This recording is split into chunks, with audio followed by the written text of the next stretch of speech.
fabulous Kate Feidler, who is one of our project advisory group members and has been part of our group for the past 3 years and also presented at the last 2 big meetings as well. So Kate is going to be speaking about safety awareness in today's world. Kate has been living independently in Albury for around 14 years. She enjoys live music and in particular Aussie music. Kate also volunteers in Melbourne each year for the Good Friday Appeal, so been doing that for the past 19 years, and the Olivia Newton-John Wellness Walk for the past 10 years. She also spends one afternoon a week tutoring primary schools kids from the cold community. In today's speech, she will speak about her personal experiences in relation to living independently, using public transport, and working with support workers. So I've got the absolute pleasure to welcome Kate onto the screen to present around safety awareness in today's world. Welcome, Kate. Thank you, Mel. It's great to be here again, albeit on Zoom. I love this advisory group and I love these days. As Mel mentioned, today I want to be focusing on 3 main topics that, for myself, are quite important. I moved up from a small country town around 13, 14 years ago, and up until recently, it was with my dog, who you can see on the screen. To make this move, I needed to learn the life skills and gain the confidence to be able to make that move. And I credit my family and friends for helping me and believing in me so that I could make that huge leap, because it was both daunting but also liberating at the same time. I've been able to create networks. I think that's one of the skills that I've learned over the years. And I think people with disabilities, because we need to, we create a network in some ways easier than others.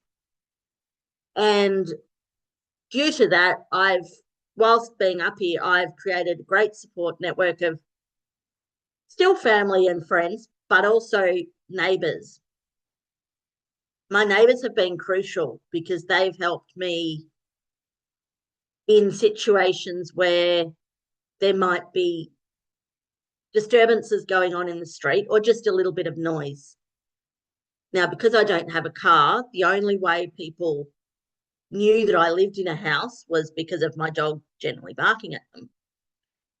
So when things were going on in the street, they basically just rang me or text me and they would say to me, bring the dog in, turn the music up to distract the dog and drown out the noise.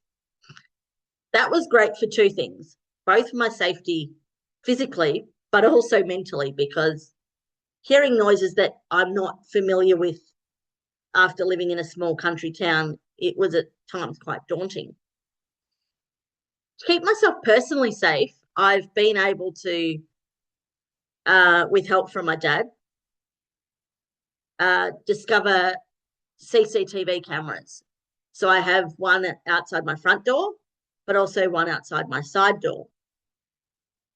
This enables me also to see who is at either door through an app on my phone. I'm able to see them, but I'm also able to speak to them as well if I want to. This came in handy last year when somebody came to my door and they were quite agitated.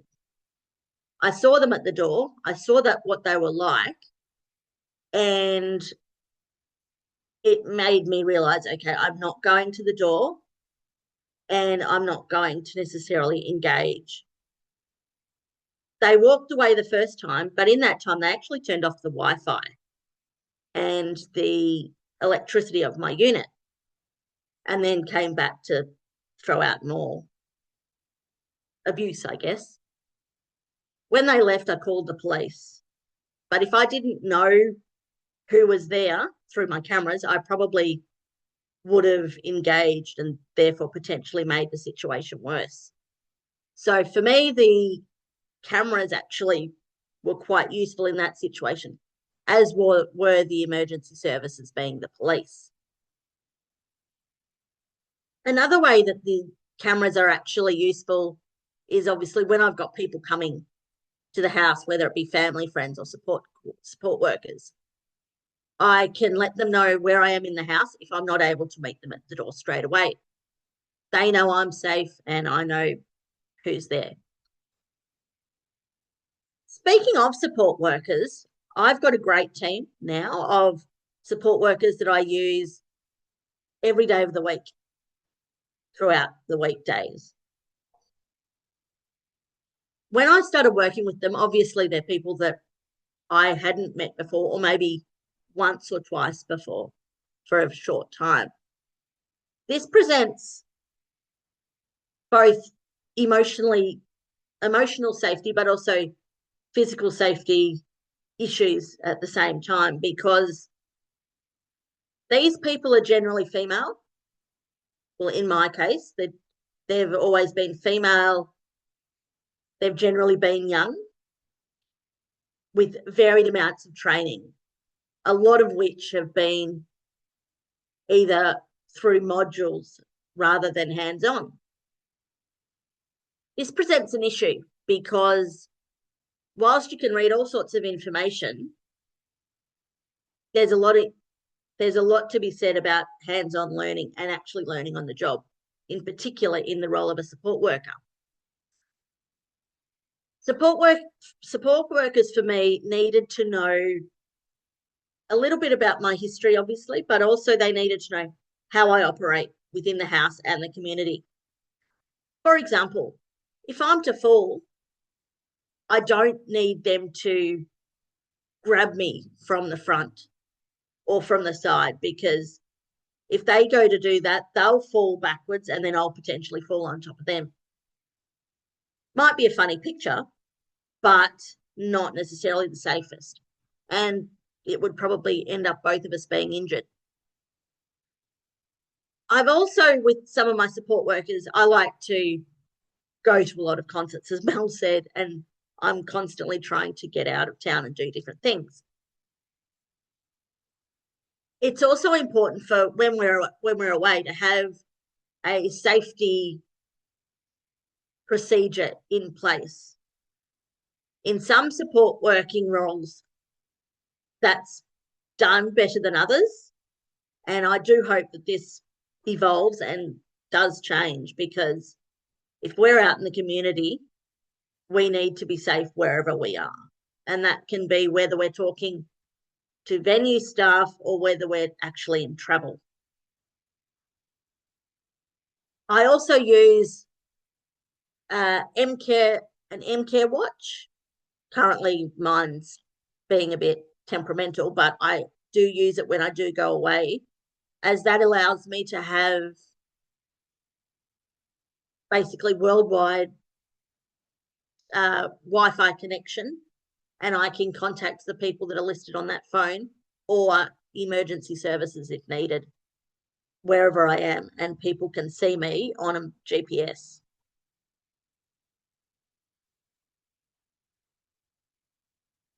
As mentioned as well, I've always loved to travel. Since about the age of 15, I've done a lot of travel, and a lot of it's been independent travel. Throughout this journey, I've learnt different ways to communicate my needs with conductors, plane staff, but also accommodation staff and venue staff. When I used to travel in a manual wheelchair, however, I noticed a lot of shortfalls when it came to safety and travel. Manual wheelchairs are generally quite light, which means that any bump is going to throw them. As a bit of a troubleshooting exercise, I guess, for want of a better phrase, I would try and sit on a chair on one of the seats. And unfortunately, some conductors would offer to help, but others wouldn't. I understood it from an OH&S point of view, but I would have preferred this consistency of message being either they did or they didn't. However, when you fall asleep on a train, I'm 4 hours away from Melbourne, so I do fall asleep pretty much at the drop of a hat once it starts moving. When it does start moving and I fall asleep, the last thing I need is for somebody to, without me knowing, move my property, being my manual wheelchair. This happened a couple of times and it was not brought back to me. That's not safe. That's not great in terms of how do I move? How do I get anywhere from that position? I'm lucky that the passengers at that particular point were quite willing to help. Now that I travel with an electric wheelchair, it is a whole lot easier because I can take autonomy for my own independence and I can carry most of my bags off. However, I also use Traveller's Aid and they will assist me to get off the train, but also get to where I need to go, whether it be the office of their organisation or my motel. When I get to the motel, I like to book in with 2 keys. That's for 2 reasons. One, if I'm with a support worker or a friend or family, I can give them a key. That way I can ring them and say, I need you, and they can come straight away. The other option that I've floated with a few of the reception staff at certain hotels is to have an emergency contact on my booking. And therefore, that person may get a key as well. They may not be staying with me, but they may be nearby. And that way they can access the hotel if it's not 24/7 manned and therefore help me when it's needed. I'm also lucky that some of the reception staff are just willing to help if something does arise. In conclusion, I think living with a disability has so many different obstacles that we do need to take into consideration that many people who do not have a disability maybe don't understand or are not aware of. I think the safety concerns for people are universal, but for us it is multi-layered and sometimes a whole lot more complicated.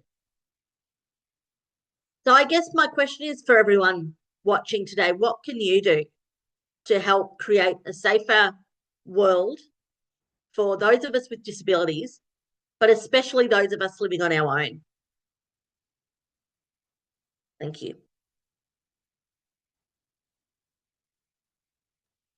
Thank you so much.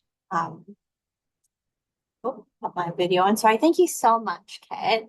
Your way of phrasing things and of speaking is so eloquent. You are so wonderful as a public speaker. And I just want to put that on the record because I know that you personally work very hard on that. So I want to acknowledge that. But I think you've made some really, really fantastic points that if you don't have lived experience of disability, as you said, you just don't necessarily think about. You don't think about, well, how can neighbours help improve social safety? How can consistency in the way that people working on a train improve safety? And I think they're such important topics. So thank you. I'd like to open the floor to any questions that anybody might have. And I might start while people are thinking about questions, if that's all right, Kate. How have you found when you have to change support workers? How have you navigated making sure they're consistent in their safety with the other support workers or carers that you use? I think I'm lucky in that the majority of my support workers are from the one company. However, the one that I've recently regained, she and I are constantly in contact. whether it be through Messenger or whether it just be if something's going on, if I've started a new program, such as I've recently started hydrotherapy, I give her the information that I need that the other support workers have had for the last few weeks. And then I give the exact same information to her. And I also give her the opportunity to have one of them maybe show her what needs to be done, how the program needs to run. And I think that helps tremendously because it just means that I know what to expect, even though I've got somebody new doing the same program. And I think, as I've said, open and honest communication at all times is crucial. I've also got a support coordinator that does at times step in and help me with that. But for the majority, I network that myself. That's fantastic. A really good answer. Thank you very much, Kate. If you have any questions, please either raise your hand or pop them in the chat. Mel, I can see you have one. I'm just it's not so much a question. I was just reflecting on what you were talking about, Kate, and it just made me even think about like how important safety is, how important the sexual safety is and the social safety is for people with disabilities. So last week when I was traveling to Adelaide for work, I did access the use of a support worker to ensure that I was okay in certain settings, etc.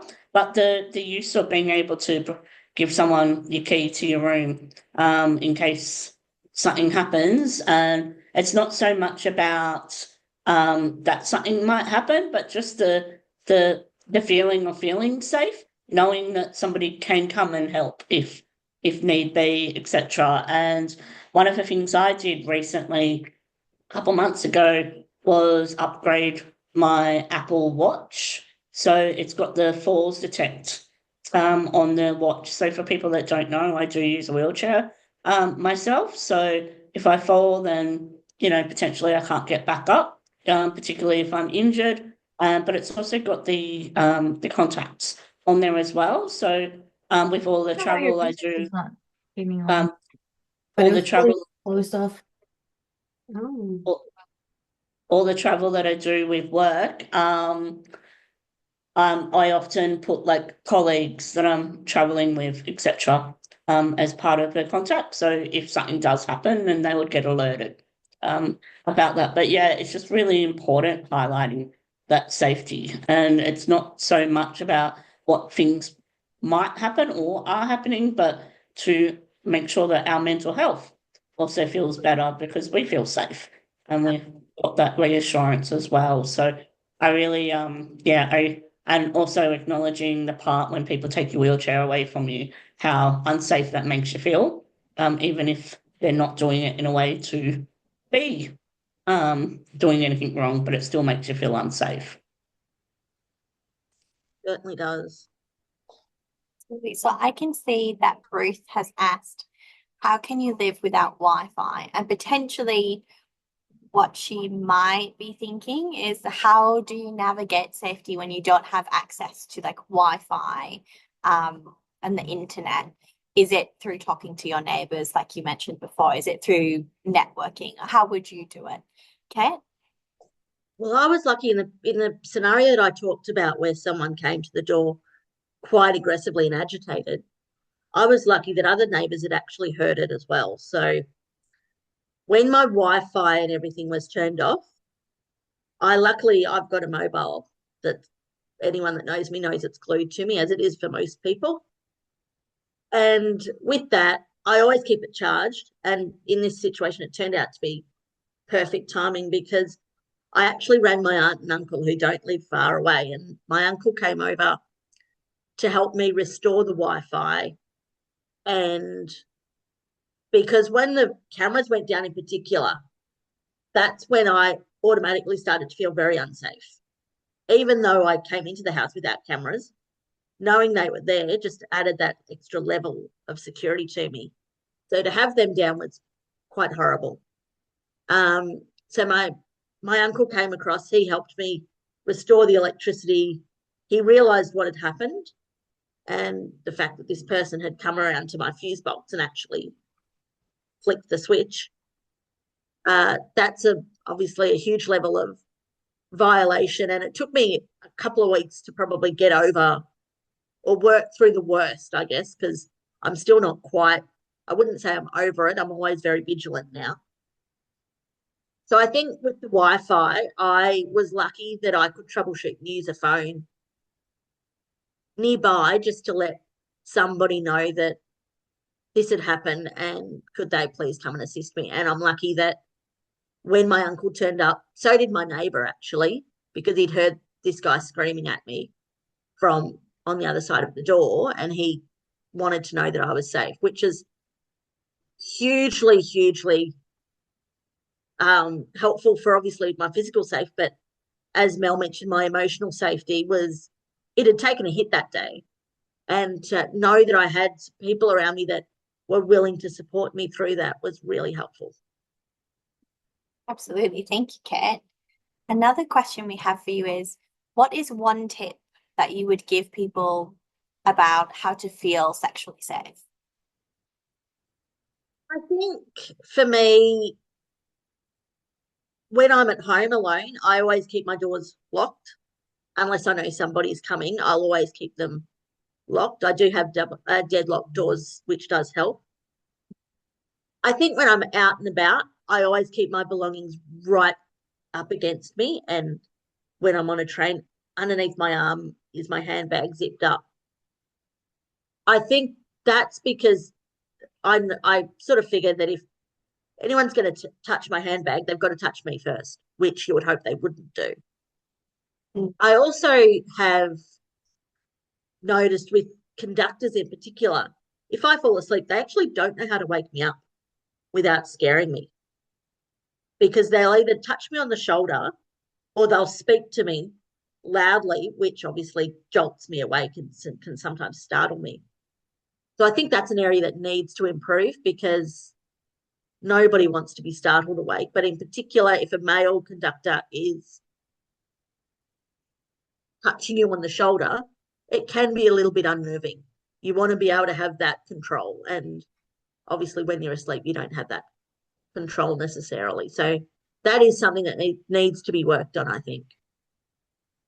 Absolutely. Absolutely. Yeah, nobody wants to be touched by somebody they don't know in a public place while they're sleeping. Absolutely.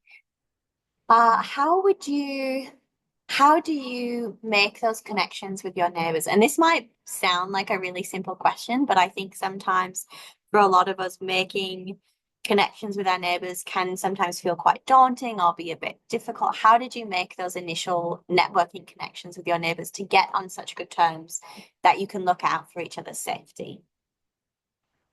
I think that's an interesting one, because with the resurgence, not resurgence, with the increase of B&Bs these days, neighbours is a very interesting term, because they're sort of very irregular neighbours, I guess. I've got 6 units behind me and 3 of them are B&Bs.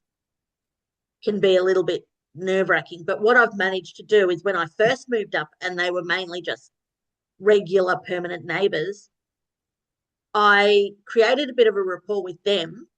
So even though they've moved away from being next door, they're still in Albury, which means that I can keep in touch with them.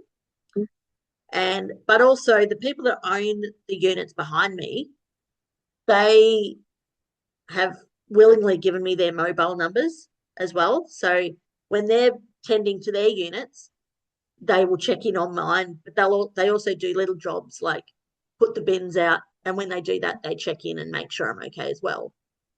And I think anyone that knows me knows that I'm a chatty person. I like to make new friends. So if I see people around, I'll always, if I feel safe, introduce myself and create the network that way, I guess. And I've been lucky that the neighbours that I do have been fantastic.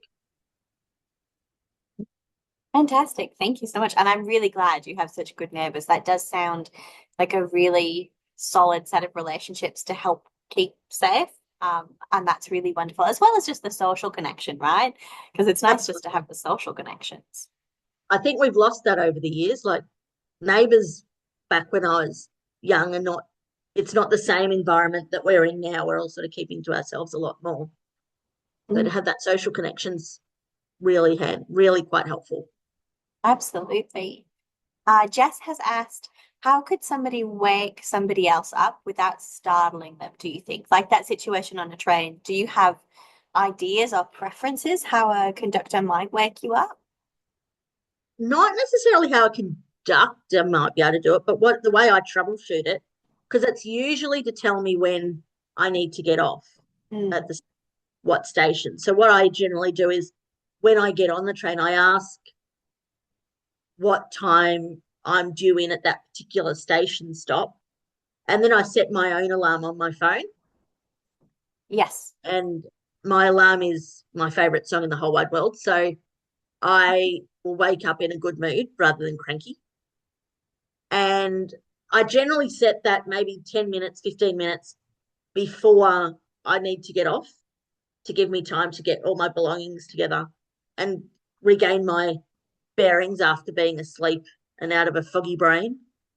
And that seems to work. And then, yeah, but as far as conductors, I'm not quite sure what they can do because they're sort of stuck between a rock and a hard place because they need to wake you up, but it's how they do it, which can sometimes be a little bit, it's hard on them. I know that. So it's something that I've had to troubleshoot so that they don't have to, I guess.